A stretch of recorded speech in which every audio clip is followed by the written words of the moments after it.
NCERT से जुड़े हुए जितने भी मोस्ट इम्पॉर्टेंट एमसीक्यू हैं उनको अपलोड करूंगा और उन एमसीक्यू से जुड़े हुए जितने भी टॉपिक है उनको एक्सप्लेन भी करता चलूंगा, ताकि आपके क्वेश्चन के साथ साथ आपके जो कंसेप्ट है वो भी क्लियर होते चले।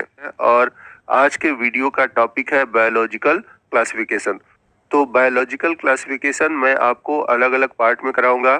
जैसे कि आज का हमारा जो टॉपिक है वो है types of classification and scientist.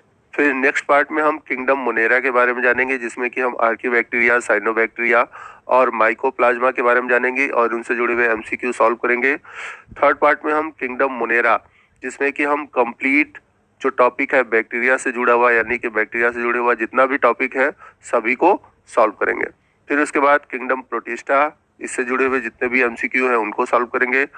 Part 5 में हम किंगडम फंजाई और उनसे जुड़े हुए जितने भी एमसीक्यू हैं उनको सॉल्व करेंगे। पार्ट 6 में हम किंगडम प्लांटी और पार्ट 7 में हम किंगडम एनिमली, इनसे जुड़े हुए एमसीक्यू को सॉल्व करेंगे। तो चलिए आज के वीडियो की शुरुआत करते हैं और बात करते हैं types of classification and scientist. तो आइए सबसे पहले हम बायोलॉजिकल क्लासिफिकेशन से जुड़े हुए कुछ टॉपिक को डिस्कस कर लेते हैं, फिर इनसे जुड़े हुए हम एमसीक्यू देखेंगे। तो आइए सबसे पहले बात करते हैं टाइप्स ऑफ बायोलॉजिकल क्लासिफिकेशन की, यानी कि जैविक वर्गीकरण के प्रकार की।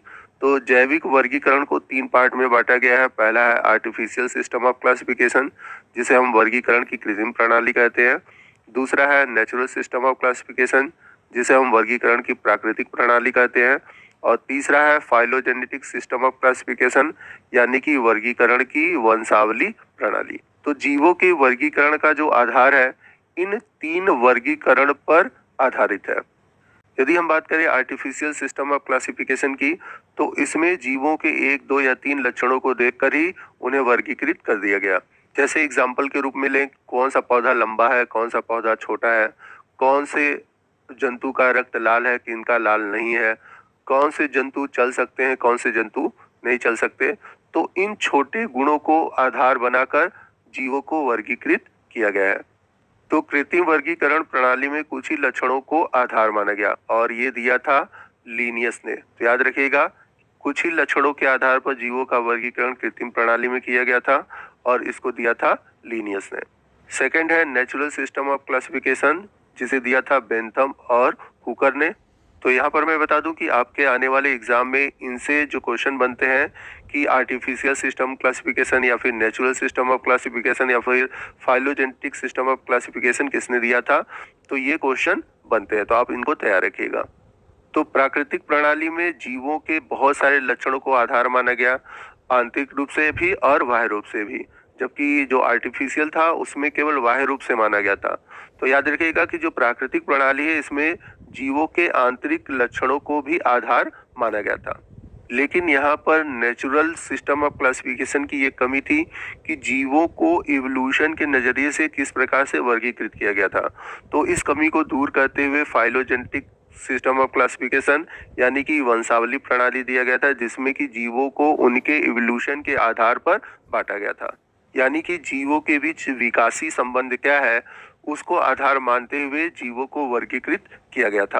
तो मोस्ट इंपॉर्टेंट है। अब यहाँ पर क्वेश्चन बनता है कि फाइलोजेनेटिक सिस्टम ऑफ क्लासिफिकेशन किसने दिया था, तो याद रखिएगा इंगलर एंड ब्रांटल ने दिया था। तो ये 2 वैज्ञानिक थे जिन्होंने फाइलोजेनेटिक सिस्टम ऑफ क्लासिफिकेशन दिया था। तो आइए इन सभी टॉपिक से जुड़े हुए कुछ एमसीक्यू सॉल्व करते हैं। तो पहला क्वेश्चन है, समानताओं और असमानताओं के आधार पर जीवों को वैज्ञानिक रूप से सामूहिक करना कहलाता है, यानी कि scientific grouping of organism on the basis of similarities and dissimilarity is called. तो समानताओं और असमानताओं के आधार पर जीवों का वैज्ञानिक वर्गीकरण कहलाता है क्लासिफिकेशन, जिसे हम बोलते हैं वर्गीकरण। यहाँ पर आपका सही ऑप्शन है ऑप्शन सी। क्वेश्चन नंबर 2 है, what is the purpose of classification, यानी कि वर्गीकरण की क्या आवश्यकता है। तो जीवों को आसानी से पहचानने के लिए, नए जीवों को पहचानने में मदद मिलती है। इसके अलावा विभिन्न जीवों के भी संबंधों को जानने के लिए, यानी कि यहाँ पर तीनों ऑप्शन सही है। तो यहाँ पर जो राइट ऑप्शन है ऑप्शन डी, इनमें से सभी। क्वेश्चन नंबर 3 है, वर्गीकरण की कृत्रिम प्रणाली किसने दिया था। तो बहुत सिंपल सा है, मैंने अभी पीछे आपको बताया था। इसका राइट ऑप्शन है option C, Linnaeus. Question number 4 है, वर्गीकरण की प्राकृतिक प्रणाली किसने दी थी। तो इसका आंसर है बेंथम और हुकर। तो क्वेश्चन के हिसाब से जो राइट ऑप्शन बनता है ऑप्शन डी है। क्योंकि ऑप्शन ए में दिया हुआ है बेंथम और ऑप्शन सी में दिया हुआ है हुकर, तो ये दोनों ऑप्शन जो है सही है, तो इसलिए जो राइट ऑप्शन बनता है ऑप्शन डी, जिसमें कि ए और सी दोनों दिया हुआ है। तो natural system of classification Bentham और हुकर ने दिया था। चलते हैं अगले क्वेश्चन की ओर। क्वेश्चन नंबर 5 है, वर्गीकरण की वंशावली प्रणाली किसने दिया था? तो वर्गीकरण की जो फाइलोजेनेटिक सिस्टम है उसे इंगलर और प्रेंटल ने दिया था। तो यहाँ पर जो राइट ऑप्शन बनता है ऑप्शन सी, उपयुक्त दोनों, both A and B. Question number 6 है, अरस्तु डैश के रूप में नहीं जाना जाता।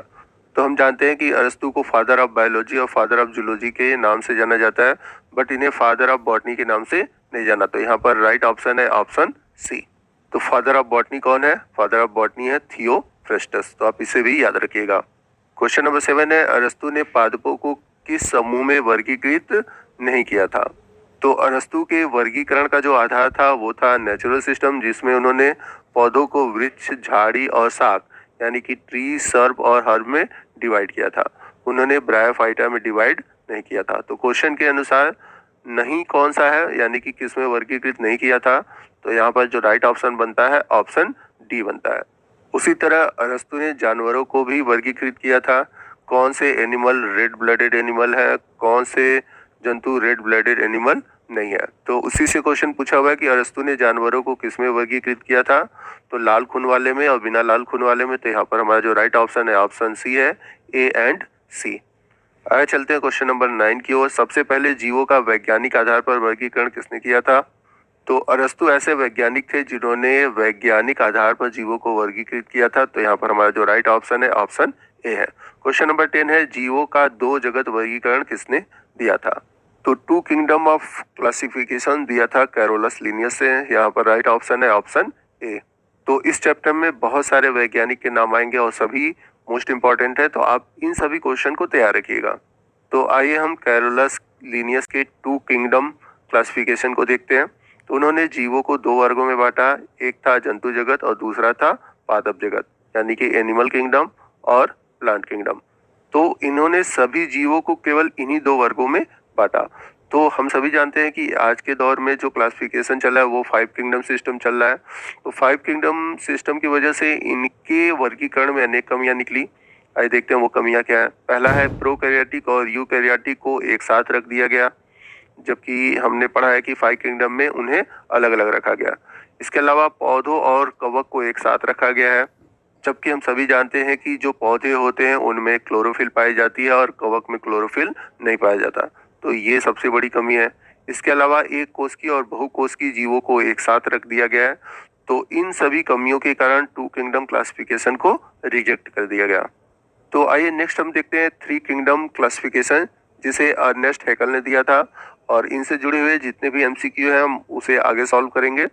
तो अर्नेस्ट हैकेल ने जीवों को 3 वर्गों में बांटा। फर्स्ट था किंगडम प्रोटिस्टा, सेकंड था एनिमल किंगडम और थर्ड था प्लांट किंगडम, यानी कि इन्होंने जीवों को प्रोटिस्टा जगत, जंतु जगत और पादप जगत में बांटा था। तो इनके भी वर्गीकरण की कमियां थी। पहला था प्रोकैरियोटिक और यूकैरियोटिक को एक साथ रखना, और दूसरा था पौधों और कवक को एक साथ रखना। तो आइए इन सभी टॉपिक से जुड़े हुए क्वेश्चन को सॉल्व करते हैं। तो क्वेश्चन नंबर 11 है, सबसे पहले सभी जीवों को प्लांटी और एनिमली जगत में किसने वर्गीकृत किया था?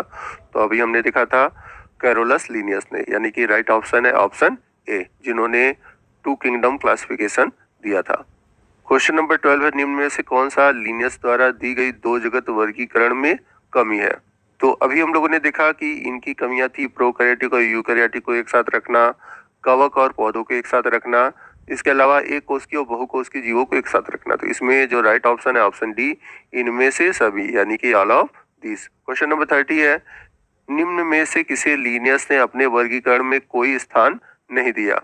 तो फंजाई, अमीबा, बैक्टीरिया सबको स्थान मिला, लेकिन यूग्लिना को स्थान नहीं मिला। तो यहाँ पर जो राइट ऑप्शन है ऑप्शन बी है। इसका रीजन ये है कि यूग्लिना में जंतु और पौधे दोनों की गुण पाए जाते हैं, इसलिए यूग्लिना को जंतु जगत और पादप जगत के बीच की कड़ी माना जाता है, यानी कि connecting link between plant and animal. चलते हैं क्वेश्चन नंबर 14 की ओर। पादप और जंतु जगत को जोड़ने वाली एक कड़ी है। तो अभी मैंने आपको बताया था कि यूग्लिना एक ऐसा जंतु है जो कि जंतु और पौधे एक दूसरे को आपस में जोड़ता है, क्योंकि इसमें जंतु और पौधे दोनों के गुण पाए जाते हैं। तो पौधों की भांति इनमें क्लोरोप्लास्ट पाया जाता है और जंतुओं की भांति इनमें प्लाज्मा मेम्ब्रेन होता है, तो इसलिए इसे कनेक्टिव लिंक माना जाता है। तीन जगत वर्गीकरण किसने दिया था? तो राइट ऑप्शन है ऑप्शन बी, अर्नेस्ट हीकल ने।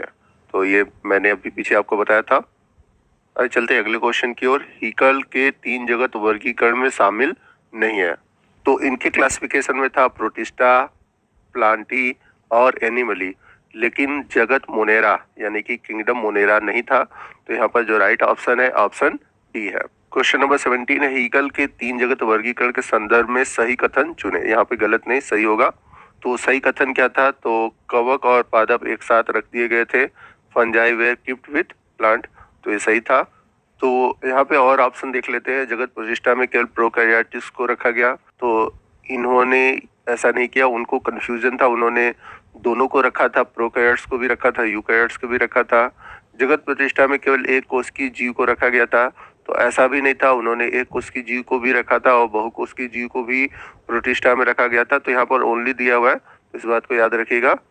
फिर उसके बाद है जगत प्रतिष्ठा में केवल प्रकाश संश्लेषी जीवों को रखा गया था, तो ऐसा भी नहीं था, उन्होंने ऐसे पौधों को रखा जिनमें प्रकाश संश्लेषण होती है या फिर नहीं होती है। दोस्तों आज की वीडियो में बस इतना ही। मिलते हैं इस वीडियो के अगले पार्ट में, जिसमें कि हम वर्गीकरण के 4 किंगडम क्लासिफिकेशन और 5 किंगडम क्लासिफिकेशन को देखेंगे, जानेंगे और उनसे जुड़े हुए जितने भी MCQ है उसको सॉल्व करेंगे।